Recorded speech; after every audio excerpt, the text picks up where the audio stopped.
Palej police station દ્વારા એક ખૂબ જ મહત્વપૂર્ણ ગુનો ડિટેક્ટ કરવામાં આવ્યો છે અને તેના અનુસાર એક એફઆઈઆર નોંધવામાં આવી છે કે જેમાં યુકે ખાતે નાગરિકોને લઈ જવામાં આવે છે અને ત્યાં તેમના ખોટા સર્ટિફિકેટ બનાવી, ખોટા લગ્નના પ્રમાણપત્રો ઊભા કરી અને ત્યારબાદ ખોટા લગ્નના અને ડાયવોર્સના કાગળ ઊભા કરી અને તેમને ત્યાં નાગરિકતા ઊભી કરતી એક ટોળકીનો પર્દાફાશ કરવામાં આવ્યો છે.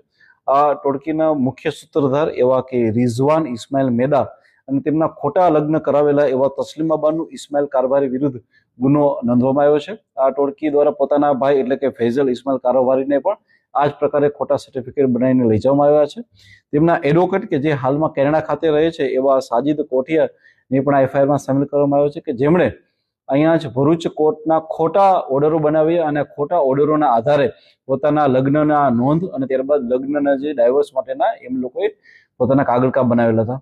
આ ટોળકીને વિરુદ્ધ ગુનો રજીસ્ટર કરવામાં આવ્યો છે. સાથે સાથે બ્રિટિશ હાઈ કમિશન અને એની એમ્બેસીને પણ પ્રોપર ચેનલ મારફતે આની જાણ કરવામાં આવશે અને આ ટોળકી આ સિવાય પણ જો કોઈ પણ જગ્યાએ આખા જિલ્લામાં કોઈ આવા ગુના આચરેલા હશે તો તેની પણ હાલમાં જે છે એ પૂછપરછ અને ત્યારબાદ છે એની આગળની કાર્યવાહી કાયદેસરની ચાલુ છે. Thank you.